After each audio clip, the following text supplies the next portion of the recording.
how I became a narcissist's worst nightmare, and what I accomplished while I was still in an abusive marriage. You want to know what scares a narcissist more than being exposed? A woman who refuses to break while she's standing in the fire. Not the woman who leaves and then finds her strength. The woman who finds it while he's watching, while he thinks he's still winning, while he's sitting at the same table believing that he is in control. That is the story I'm going to tell you today, and it happens to be my story. Because while my husband was busy underestimating me, while he was calling me unattractive, unstable, and ungrateful, I was quietly becoming a version of myself that he couldn't touch. I was building businesses, raising my son, buying property, and building a future that had no place for him in it. This episode is going to be proof that you do not have to wait for permission or freedom to start taking your life back. You can become a narcissist's worst nightmare without even leaving the relationship. I'm Megan Webster. I'm an abuse recovery coach, a trauma-informed strategist, and the woman a narcissist hopes to never meet twice. This is the Narcissist's Worst Nightmare podcast. Today, I am ripping apart one of the biggest lies in the narcissistic abusive recovery community that you cannot heal until you are out of the relationship. I actively healed. I built multiple wildly successful businesses and I thrived as a solo parent. All the while, the man that claimed to love me tried to break me and take control of my life. And I'm going to tell you exactly how I did it. While he was standing there, thinking he had the upper hand. I literally became a narcissist's worst nightmare. A woman who did not need him for anything. Money, validation, permission, safety, respect, nothing. I want to start with the pregnancy and postpartum discard. When I got pregnant, I foolishly thought that this was going to be a turning point. That this would be the thing that pulled us together. Because that's what he said to me. Quite literally on our first conversation. I want marriage, children, a family. What I didn't know is that he wanted the title of father and husband, but not the responsibility. When I found out I was pregnant, I already had a flight booked back that was for 4 days after I found out. I had already experienced his abuse for the last couple of months since I moved from Ontario to New Brunswick to be with him. He was a man I didn't know. I knew his behavior would escalate and only get worse. And then I found out I was pregnant.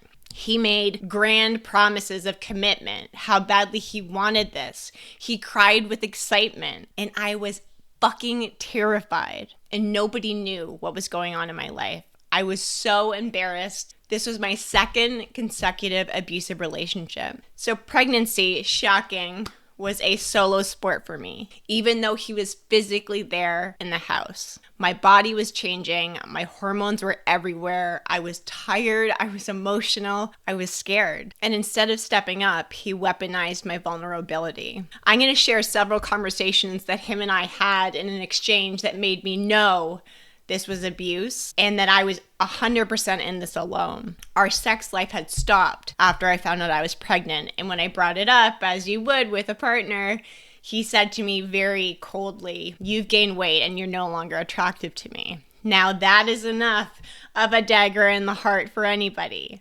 But I was also a human in recovery from an eating disorder. I have been since 2017. He knew all about my past and the things that I had overcome.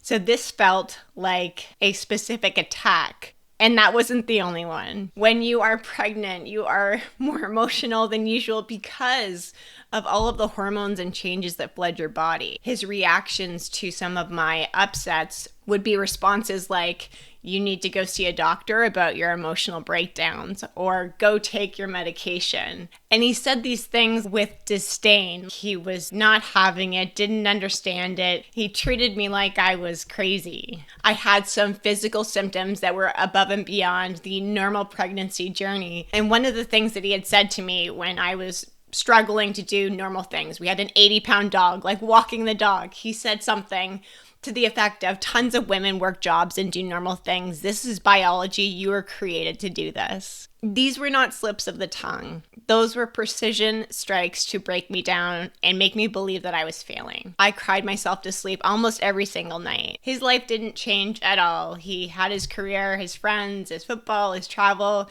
He was living a single man fantasy, quite literally cheating on me while I was in the trenches of pregnancy.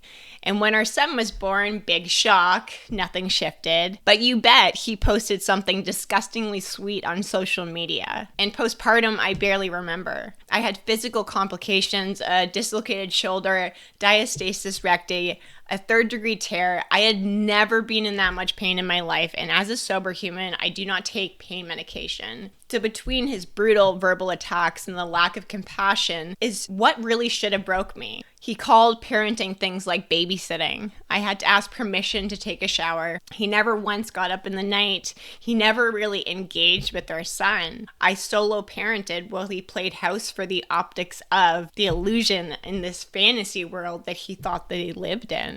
When my son was 6 months old, I decided to start a virtual assistant business. My goal to working from home was to be home with my son, but I also needed to start financially planning how to leave. Since I had moved to New Brunswick from Ontario, I'd been using my savings. It was COVID, and it was getting down to the point where I had to work. His career did not support us both, and I knew that if I wanted to leave, I needed to make more money than what I had set out to. And I didn't have free time. I didn't have help. I worked during nap times and late nights and early mornings, quite literally any scrap of quiet I could get. And the man who had vowed to be my partner didn't even see what I was doing as real work. He made fun of it consistently. He didn't see the discipline it took to squeeze a full day's business into the cracks of nap time and feeding schedules. He didn't see the mental load of both running a company and a household without a second of reprieve. Because here's the thing, narcissists need you to stay dependent. If you become financially autonomous, the leverage that they have or they think they have starts to slip.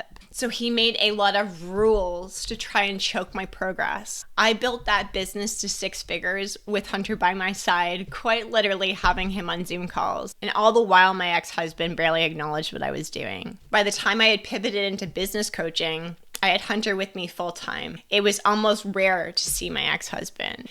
And I'd built that coaching business into multi-6 figures in 11 months without childcare support or an ounce of encouragement from the man that claimed to love me. In fact, it was the polar opposite. He tried to actively sabotage it consistently. There were so many rules of what I could and couldn't do. I wasn't allowed to look at my phone or pick it up when he was around, even though my phone was my business. If I was a minute late coming up from a meeting, rage, explosions, slamming doors, which would leave days on end of walking on eggshells waiting for the other shoe to drop. I was exhausted, expected to perform with a smile on my face, or it would be World War III when I didn't. On the second episode of the Narcissist Worst Nightmare podcast, I showed you guys photos and videos of what I looked like back then. I was a shell of myself. I had hollow eyes, dull skin, on video, on camera for my business. I literally looked scared. I was working more than full-time, and with all of his rules, I had to create more time as Hunter was with me full-time as well. There were days that I got up at 2 or 3 o'clock in the morning,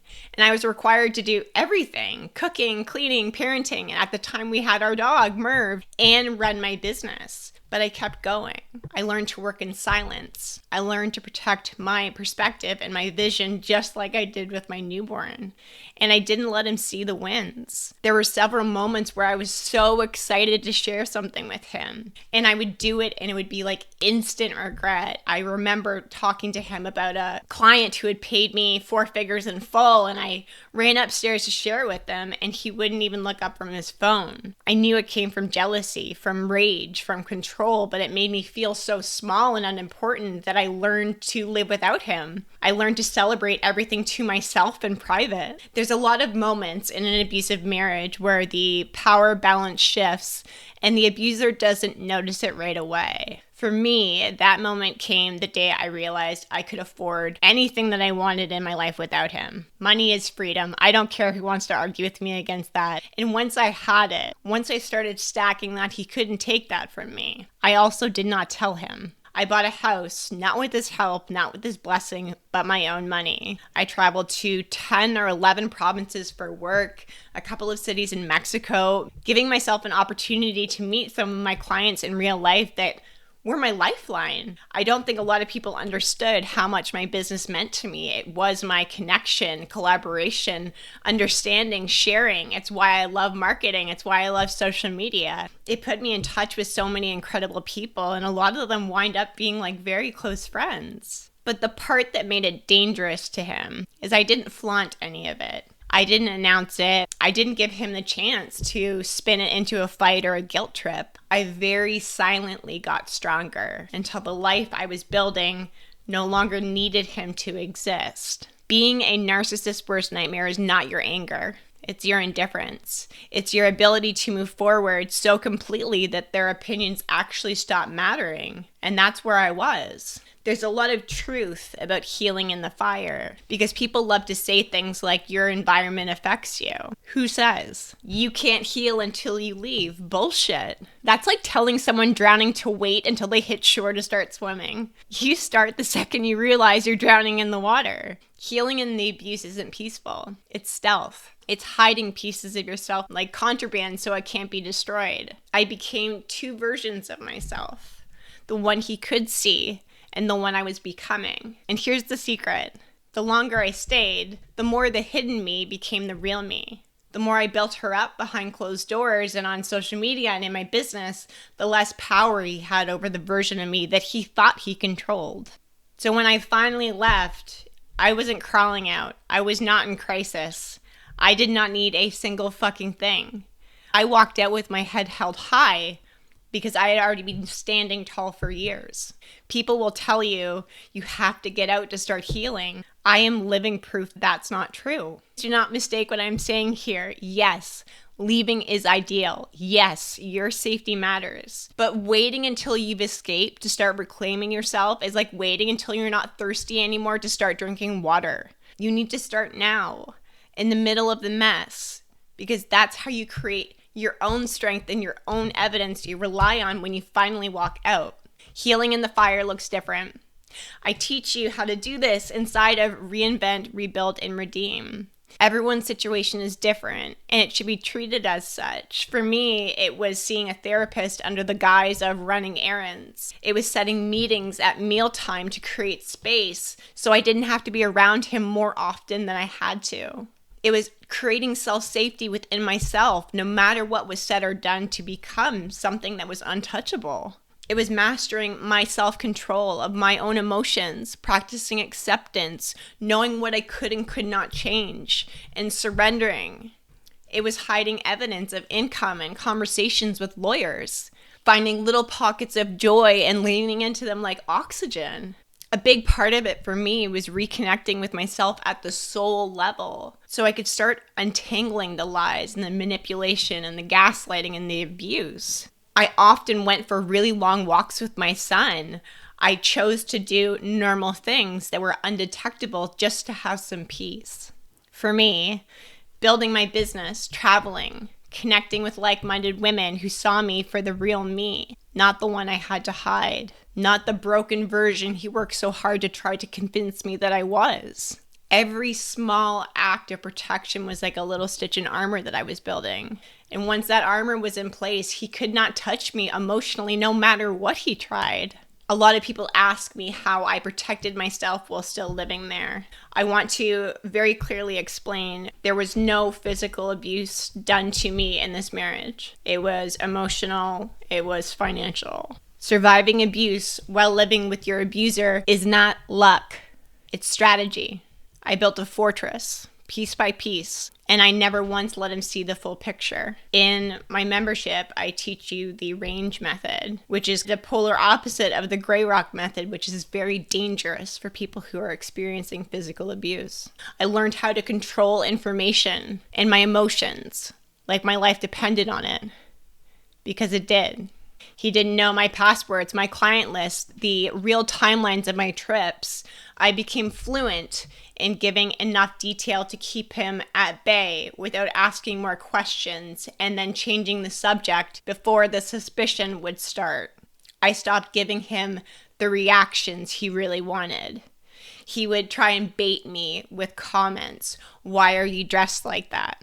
Who are you trying to impress? You're late from that meeting. What were you really doing? The old me would have defended, explained, justified, and rationalized. The person that I became, I looked him in the eye and said nothing. Oftentimes, I would walk out of the room and reiterate what I did. I was on a meeting. That was it. And that infuriated him because he couldn't feed off of my energy anymore. And I built community. He thought he had isolated me in a province, not knowing anyone. I wasn't able to leave the house because I was in my business or with my son. But in reality, I had women all across the world who knew the truth, who would answer a call at 3 o'clock in the morning, who would help if I just said one word. And physically, I made space mine. I locked my office door. I added extra calls to my calendar that he had access to just to give myself the space.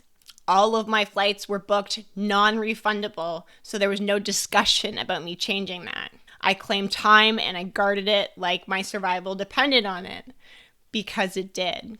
By the time I had left, I didn't need him for anything. I was confident in who I am. I was proud of what I built. I had money. I had freedom. I had myself back. And the day I said I'm done was the day that I stopped hiding the fact that I had been done. I don't think that you survive abuse without losing yourself, and that takes more than a little bit of hope. It takes a plan. Mine was to build an empire in secrecy, and I'd been living without him for years. And that was how I became untouchable. This is something that I teach on inside of the membership. You have to build a life you love after abuse, otherwise you will go back. And when I was ready, I went public about this on social media, of what really happened behind closed doors. This segment of my life felt like this massive secret. The internet knew me to be this wildly successful coach, but they also thought that I had a picture-perfect life. Husband, child, home in a beautiful neighborhood, traveling frequently. So I told the truth. And when I did that, my DMs blew up. I had hundreds of women, strong-ass women in leadership who were crazy successful, who were also in toxic and abusive relationships. They wanted my help to leave. They were astonished at what I had accomplished, how I shared, how I showed up in this world while experiencing active abuse. And that's how the Reinvent, Rebuild, and Redeem membership started. And in sharing my story with you today, I started a business that became my Get Out of Abuse Fund. It's what I teach women how to do. And that's why I call myself a narcissist's worst nightmare. Not only can I help you heal from this relationship, I can also help you financially fund getting out. This is the whole message behind my brand. How to become a narcissist's worst nightmare. Untouchable, emotionally, financially, physically. This is not about revenge.